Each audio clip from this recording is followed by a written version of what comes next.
नमस्कार, स्वागत है आपका एबीपी न्यूज में। मैं अखिलेश आनंद हूं। हम घंटी बजाओ की शुरुआत करें उससे पहले अभी एक बड़ी खबर आ रही है। आपको बता दें कि दिल्ली के सीएम केजरीवाल ने दरअसल एक ऐसा ट्वीट किया है जिस पर विवाद हो सकता है। अरविंद केजरीवाल और बीजेपी में शराब घोटाले पर सियासी संग्राम छिड़ा है। इस बीच केजरीवाल ने बीजेपी का नाम लिए बगैर कहा कि एक सीरियल किलर है, उसने 6 मर्डर किए एक ही पैटर्न से, एक और मर्डर की कोशिश की उसी पैटर्न से, इस बार वो फेल हो गया। पीड़ित कह रहा है उसी ने हमला किया, मैंने देखा, पर सारा मीडिया पीड़ित से सबूत मांग रहा है। अरे चश्मदीद गवाह हैं, सेम पैटर्न है, सबूत तो पुलिस इकट्ठा करेगी, उसे गिरफ्तार तो करो। यह ट्वीट है अरविंद केजरीवाल का, जिसे लेकर यह विवाद फिर से हो सकता है कि आखिर वो क्या कहना चाह रहे हैं। बिना नाम लिए ये सारी बातें उन्होंने कही हैं। तो जिस तरीके की लड़ाई देखने को मिल रही है बीजेपी और आम आदमी पार्टी के बीच, उसी से जुड़ा ये ट्वीट। चूंकि बार बार सबूत मांगा जा रहा है, कहा यह जा रहा है कि अगर पैसे की पेशकश की गई, डराया धमकाया गया, उसके क्या सबूत हैं आप बताएं। तो उसी के जवाब में अरविंद केजरीवाल का दरअसल ये ट्वीट माना जा रहा है। जो बातें उन्होंने ट्विटर पर लिखी हैं उसके बारे में हमने आपको बताया, और ऐसे में जाहिर तौर पर यह एक नया विवाद हो सकता है। जिस तरह की भाषा इसमें है कि देश में एक सीरियल किलर है। यह देखिए क्या लिखा अरविंद केजरीवाल ने, एक सीरियल किलर है, उसने 6 मर्डर किए एक ही पैटर्न से, एक और मर्डर की कोशिश की उसी पैटर्न से, इस बार वो फेल हो गया। पीड़ित कह रहा है कि उसी ने हमला किया, मैंने देखा, पर सारा मीडिया पीड़ित से सबूत मांग रहा है। अरे चश्मदीद गवाह हैं, सेम पैटर्न है, सबूत तो पुलिस इकट्ठा करेगी। और आगे अरविंद केजरीवाल इसी में कहते हैं कि उसे गिरफ्तार तो करो।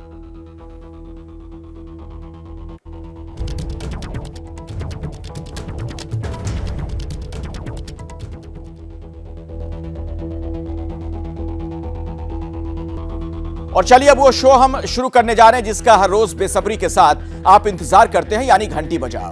घंटी बजाओ जैसा कि आपको पता है आपका अपना शो है, क्योंकि इसमें हर रोज आपके मुद्दों पर सरकार और सिस्टम से तीखे सवाल पूछे जाते हैं। आज घंटी बजाओ में जिस विषय की हम पड़ताल करने वाले हैं वो हमारे आपके लिए, हमारे बच्चों के बेहतर भविष्य के लिए बहुत जरूरी है, क्योंकि उसे ही तबाह करने की सुनियोजित ये साजिश लगती है। दरअसल बिना अमन चैन के, सांप्रदायिक सद्भाव के न हम विकास कर सकते हैं, न हम आने वाली पीढ़ियों को बेहतर समाज दे सकते हैं। तो फिर क्यों नहीं हम जहरीली जुबान बोलकर नफरत की खेती करने वालों का मिलकर विरोध करते हैं।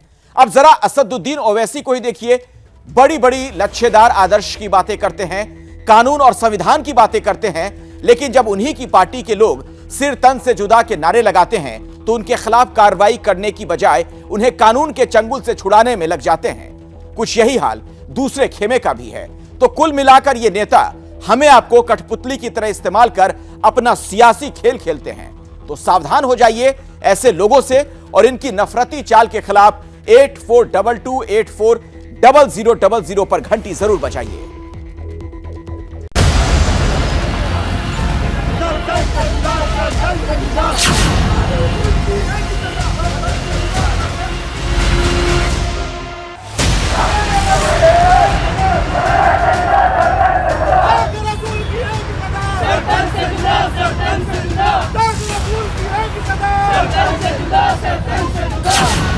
खुलेआम सड़कों पर नफरती नारे लगाने वाले ये लोग कौन हैं?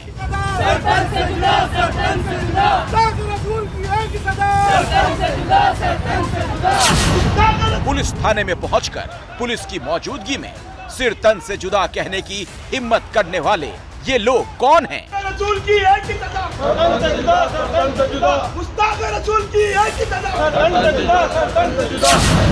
सड़कों पर भीड़ साथ लेकर भड़काऊ नारे लगाते ये लोग कौन हैं?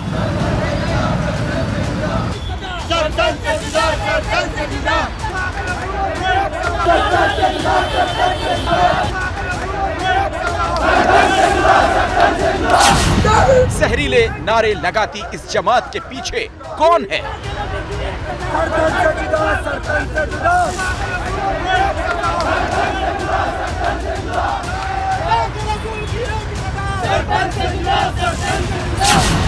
हैदराबाद की हवाओं में नफरत का जहर घोलने वाले कौन हैं?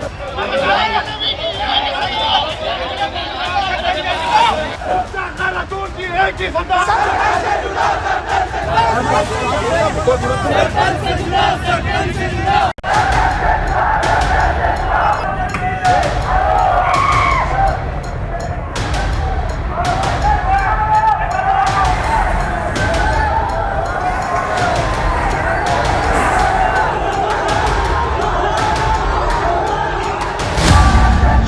जरूरी है कि हैदराबाद में जो हो रहा है, क्या उसके पीछे कोई सोची समझी साजिश है?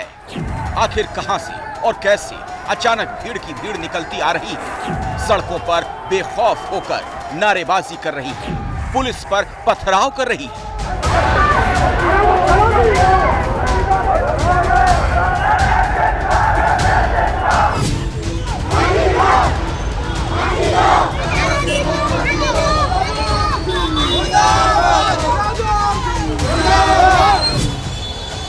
तस्वीरें बीती रात की हैं, जब पुराने शहर के कई इलाकों में हो रहा विरोध प्रदर्शन अचानक उग्र हो गया। पैगंबर साहब पर विवादित टिप्पणी करने वाले बीजेपी विधायक राजा सिंह की गिरफ्तारी की मांग को लेकर निकले लोगों ने पहले पुतले जलाए, फिर जहरीले नारे लगाने लगे।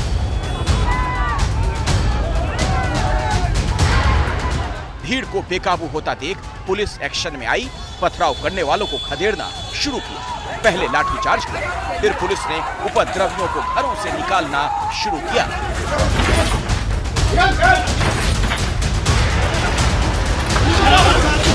जहरीले नारे लगाने वाले और पुलिस पर पथराव करने वाले इन उपद्रवियों को थाने ले जाया गया, लेकिन रातों रात ही इनकी रिहाई का इंतजाम भी हो गया। और रिहाई करवाने वाले कौन थे, उनका चेहरा देखने से पहले उनकी आवाज सुनिए। आराम से रहो, परेशान रखो, इंशाल्लाह मालूम होता है कि हम हरकत में आए और ये नहीं होना था वो। जी आप जाइए, घर को जाइए। भड़काऊ नारे लगाने वालों से इतनी हमदर्दी दिखाने वाला ये कौन है? ये अगर आप अभी भी ना समझ पाए हो तो उसका चेहरा देख लीजिए। असदुद्दीन ओवैसी, AIMIM के अध्यक्ष और देश के माननीय सांसद।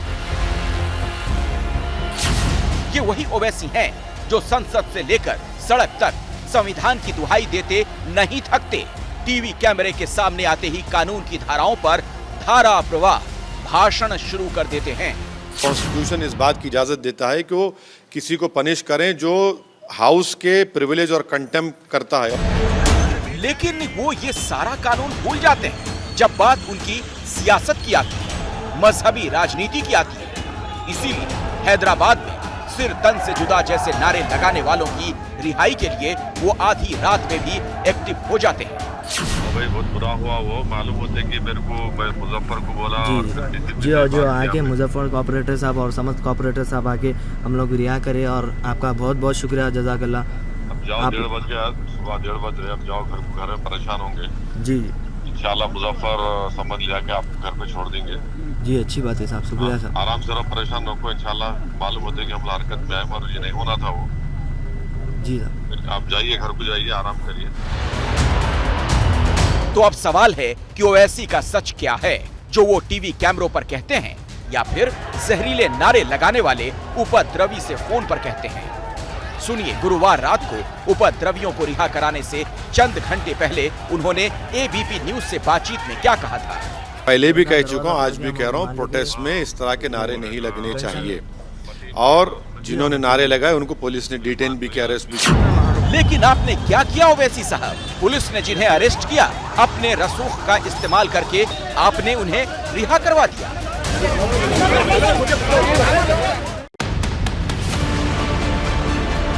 ओवैसी के इस डबल गेम का एक और सबूत देखिए। हैदराबाद की सड़कों पर इन दिनों सिर तन से जुदा का जो जहरीला नारा गूंज रहा है, उसे बुलंद करने वाले कोई और नहीं बल्कि ओवैसी की पार्टी AIMIM के ही लोग हैं। भीड़ के साथ सिर तन से जुदा का नारा लगाती ये नुसरीन सुल्ताना हैं, जो हैदराबाद के मुगलपुरा से AIMIM की कॉर्पोरेटर है। अब इन्हें देखिए, भीड़ को उकसाते हुए सिर तन से जुदा का नारा लगाने वाले इस शख्स का नाम है सैयद अब्दाहू का शख्स। ये AIMIM के पूर्व IT सेल प्रमुख हैं। इसी तरह पुलिस वालों के सामने नारे लगाता हुआ ये शख्स भी AIMIM का स्थानीय नेता है। तो फिर सवाल है, क्या AIMIM से जुड़े ये लोग पार्टी के अध्यक्ष ओवैसी की सहमति से इस तरह के नारे लगा रहे हैं? और अगर ऐसा नहीं है तो फिर ओवैसी ने अब तक इन लोगों पर कोई कार्रवाई क्यों नहीं की? बीजेपी का कहना है कि उन्होंने तो अपने विधायक के खिलाफ कार्रवाई कर ली। आपके जो पार्षद हैं, हमारे विधायक ने किसी एक मजहब के खिलाफ या देवी देवताओं के खिलाफ, भगवानों के खिलाफ वीडियो बनाकर ये बकवास बकी। हमने शहर के अमन को ख़राब किया। तेलंगाना में हम खतरा हैं। हम शहर की आने वाले जो त्यौहार, गणेश का त्यौहार है, फिर उसके बाद रब्बी अव्वल का मुबारक महीना, मिलाद का जुलूस है, ये कौन कर रहा है? ये सब वाजपेयी कर रहे हैं, इनका विधायक कर रहा है। असल मुद्दा ये है, 22 अगस्त का अगर वीडियो नहीं आता तो क्या आप हमारे पास आते दौड़े दौड़े? आप अपना काम करते रहते। नेताओं का यही दोहरा रवैया समाज में नफरत का जहर घोल रहा है। एक तरफ है ओवैसी, दूसरी तरफ बीजेपी के विधायक टी राजा सिंह, जिनकी विवादित टिप्पणी के कारण ये सारा हंगामा शुरू हुआ। इसके बाद भी उनकी जुबान बेलगाम है। हमारे ऊपर जो छुरी उठेगी, न हाथ रहेगा न गर्दन रहेगी, ये राजा सिंह का चैलेंज है। हालांकि इस वीडियो के जारी करने के कुछ ही देर के बाद पुलिस ने दोबारा राजा सिंह को गिरफ्तार कर लिया। 22 अगस्त के वीडियो के बाद से ही लगातार राजा सिंह की गिरफ्तारी की मांग उठती रही थी। हैदराबाद शहर के अलग अलग हिस्सों में प्रदर्शन होते रहे। राजा सिंह की गिरफ्तारी हुई भी, लेकिन उनको कोर्ट से राहत मिला और कोर्ट ने उनको बरी कर दिया। उसके बाद आज राजा सिंह के खिलाफ हैदराबाद सिटी पुलिस ने PD एक्ट लगाया है, जिसके तहत कम से कम उनको 1 साल तक जेल के अंदर रहना पड़ेगा। टी राजा सिंह की गिरफ्तारी के बाद से अब उनके समर्थक सड़कों पर उतर आए हैं। यानी नेताओं की जहरीली सियासत ने समाज में नफरत की जो आग लगाई, वो फिलहाल बुझती नजर नहीं आ रही।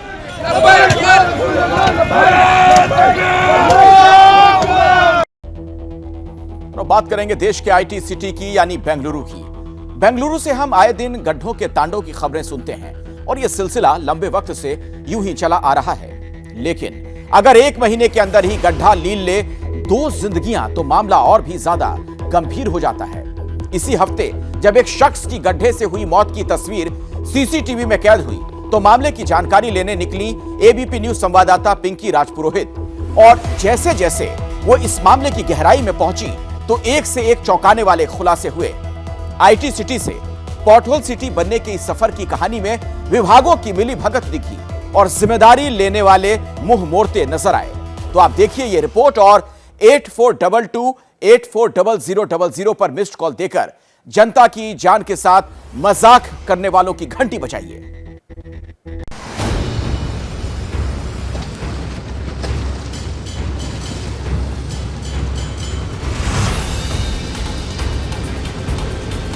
यहाँ पर कभी भी कोई भी बाइक सवार जो है वो गिर सकता है। ये हकीकत है बेंगलुरु के उन सड़कों की जो कि IT हब के नाम से वैसे तो ये शहर जाना जाता है।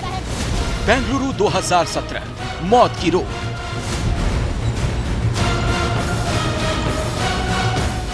बेंगलुरु 2019 सड़क के गड्ढों पर एस्ट्रोनॉट।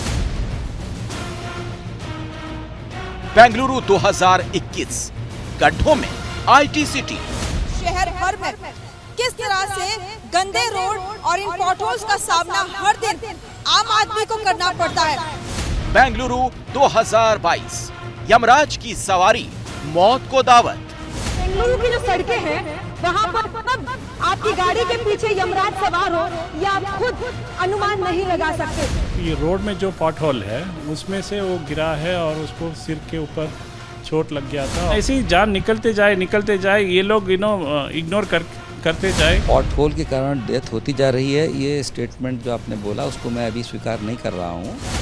ये कहना गलत नहीं होगा कि बेंगलुरु जो है वो पॉटहोल सिटी बन चुका है। तो आपने देखा कैसे बेंगलुरु शहर, जो silicon valley, startup city, garden city, space city और IT सिटी जैसी उपाधियों के साथ देश और दुनिया में मशहूर है, उसका सड़क पर हाल क्या है और कब से है? हमने तो आपको कुछ सालों पहले की ही तस्वीरें दिखाई, लेकिन सरकारों के आने जाने में शहर जस का तस बना हुआ है। यानी सब कुछ गड्ढे में ही था और है। ये कहना गलत नहीं होगा कि बेंगलुरु जो है वो पॉट होल सिटी बन चुका है।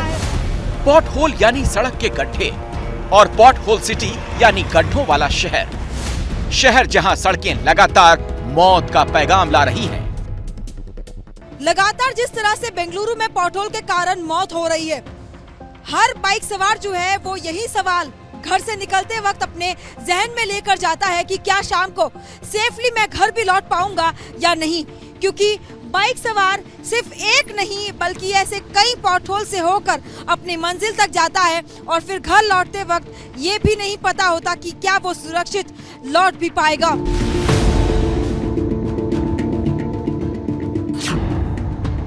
ये है सड़क पर गड्ढे की मौत लीला की सबसे ताजा तस्वीर। सीसीटीवी में कैद हुई इस तस्वीर में एक सड़क पर चलते वाहन दिखते हैं, फिर अचानक एक बाइक सवार नजर आता है, लेकिन देखते ही देखते सड़क पर सीधी चलती हुई उसकी बाइक अचानक संतुलन खो देती है और वो गिर जाता है। ठीक उसी वक्त दूसरी तरफ से आते ऑटो से वो बाल बाल बचता है, लेकिन सड़क पर बेसुध ही नजर आता है। गुजरते हुए लोग तुरंत रुककर उसकी ओर बढ़ते हैं।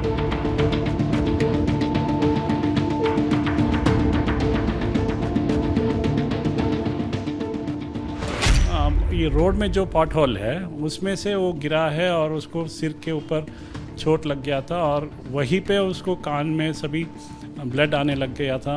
लोकल पब्लिक हेल्प से उन्होंने एक्चुअली उधर लोकल हॉस्पिटल पे शिफ्ट किया हुआ है। वहाँ से हम जब हमें पता चला है हमने उसको शेषाद्रीपुरम में जो अपोलो हॉस्पिटल में वहाँ पे शिफ्ट किया हुआ है। अभी 2 दिन पहले उसका मौत हो गया। ये है जोएल और गड्ढे में गिरकर जान गंवाने वाले थे 44 साल के सुप्रीत, जो इनके चचेरे भाई थे। मामला बेंगलुरु के बायदरा हल्ली का है और ये घटना पेश आई 18 अगस्त को। वो उनकी बेटी को छोड़ के वो एक्चुअली कॉलेज पे छोड़ के वो वापस घर जा रहा था। जब घर जा रहा था, ये मागड़ी रोड के पास जो हीरोवली मेन रोड है वहाँ पे एक पॉटहोल में उनका एक्सीडेंट हुआ है। एक्चुअली पॉटहोल बहुत it was very deep. Actually हमने जाके वो पॉटहोल देखा था उसी दिन, तो अभी एक्चुअली वो थोड़ा मड वगैरह लगा के उसको क्लोज़ किया हुआ है। उनकी फैमिली का कौन देखभाल करेगा? वो अकेला अर्निंग मेंबर था और अभी वो वाइफ भी कहीं पे काम नहीं कर रहा है। वो बच्चे लोग अभी पढ़ रहे हैं। वो एक्चुअली अभी उनकी लड़की कॉलेज में ज्वाइन हुआ है, लड़का अभी भी स्कूल में है। रिसेंटली उन्होंने घर खरीदा था, कार EMI है, लोन से। अब ये सब कौन संभालेगा? तो आपने सुना और देखा किस तरह से खौफनाक घटना पेश आई। सिर्फ एक गड्ढे ने एक परिवार को तबाह कर दिया, लेकिन भ्रष्ट सिस्टम का एक और चेहरा देखिए। सुप्रीत की मौत के लिए BBMP यानी बेंगलुरु महानगर पालिका को जिम्मेदार ठहराते हुए उनके भाई ने जब पुलिस में रिपोर्ट दर्ज की तो उनके साथ फिर धोखा हुआ। कन्नड़ भाषा में लिखी गई ये है उसी FIR रिपोर्ट की कॉपी, लेकिन बाद में उन्हें एहसास हुआ कि रिपोर्ट से तो विभागों की मिली भगत की बू आ रही है। पुलिस में भी FIR दर्ज किया है। जब FIR हमने दर्ज किया है, हमें पता नहीं है कि कौन सी IPC सेक्शन में उन लोगों ने ये केस फाइल किया हुआ है। बाद में हमें किसी ऐसी आपके जैसे एक रिपोर्टर से पता चला है कि वो 304(a) में कुछ लगाया हुआ है जो सेल्फ नेग्लिजेंस है। ऐसी जान निकलते जाए ये लोग इग्नोर करते जाए और उसके ऊपर ये हमारे जो पब्लिक सर्वेंट्स पुलिस है वो भी हमने हमको ठीक से सपोर्ट नहीं किया। अभी इस FIR में लिखा है 304(a), हमें कैसे पता है कि 304 में सेल्फ नेग्लिजेंस है? अभी ये लगता है ये लोग मिला हुआ है साथ में और इंटेंशनली इसको 304(a) पे लगाया हुआ है। तो ये है देश की शान सिलिकॉन वैली ऑफ इंडिया की सच्चाई। 1 महीने के अंदर गड्ढे के कारण ये शहर में दूसरी मौत है, लेकिन इसे लेकर गंभीर होने की बजाय यहाँ एक दूसरे को बचाने का खेल खेला जा रहा है। जब ABP न्यूज रिपोर्ट वाली उसी पुलिस थाने में पहुंचा तो कैमरे पर बात करने से साफ इनकार कर दिया गया। हालांकि इंस्पेक्टर के साथ हुई कुछ बातचीत हमारे कैमरे में कैद हो गई। The family complains that there is a complaint been filed against the BBMP, but the FIR has been registered as self-negligence. So we would like to ask you about that, sir. Can we? No, I'm not. हमने CCTV में कैद हुई तस्वीर का हवाला देते हुए एक और बार कोशिश की इंस्पेक्टर की प्रतिक्रिया जानने की और उनके सामने उन्हीं के थाने में फाइल हुई एफआईआर की कॉपी उन्हें थमाकर Based on what exactly you have mentioned it as self-negligence, sir? So it will amount to negligence only. Why? How can you say it is a We self-negligence? will investigate. हाँ. That's just an first information they have given. और इसी तरह police मामले को रफा दफा करती रही। उधर जब बीबीएमपी के कमिश्नर से हमने यही बात पूछी तो देखिए वो क्या बोले।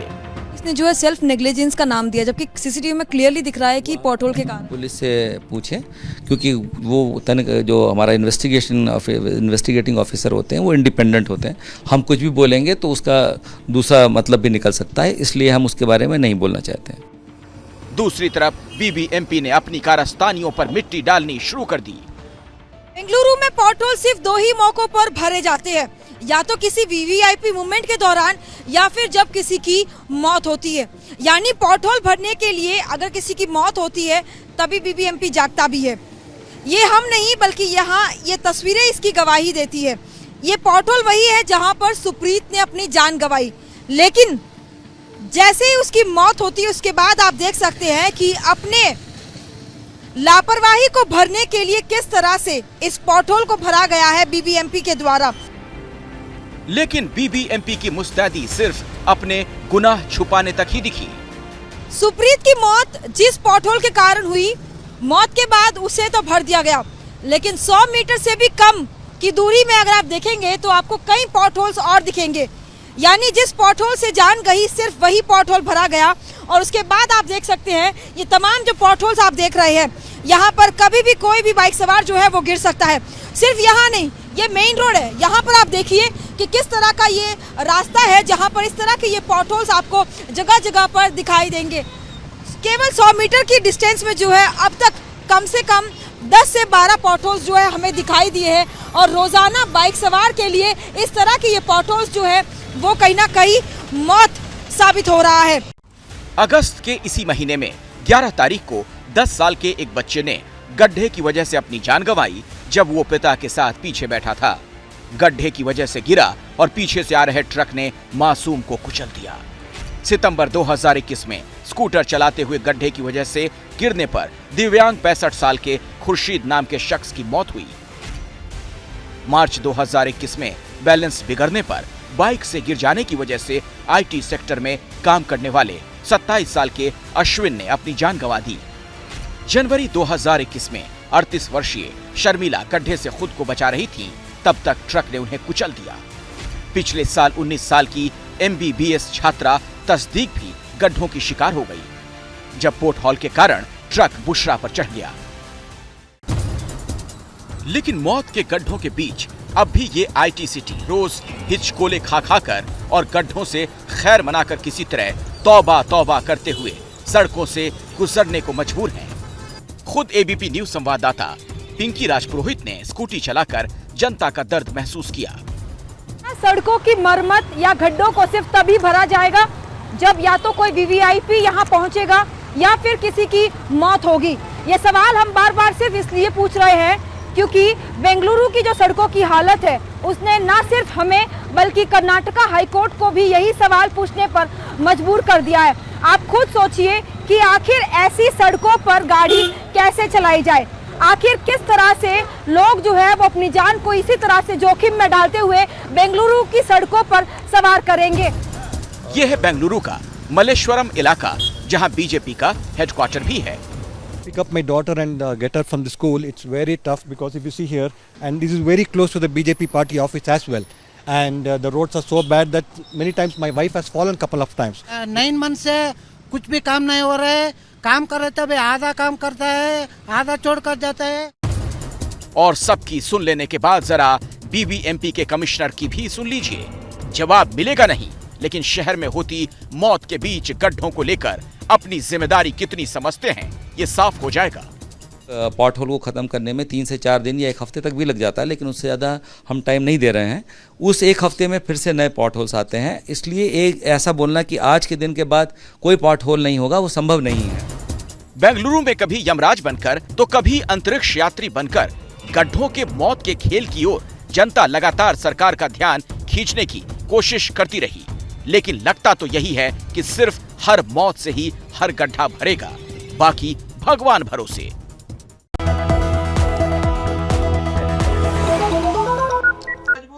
क्या मजबूरी है मेरी, बताइए।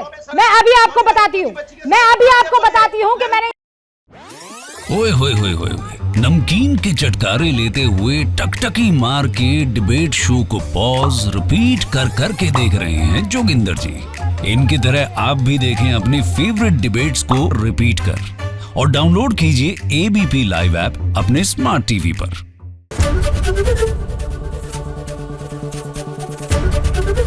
एबीपी न्यूज आपको रखे आगे।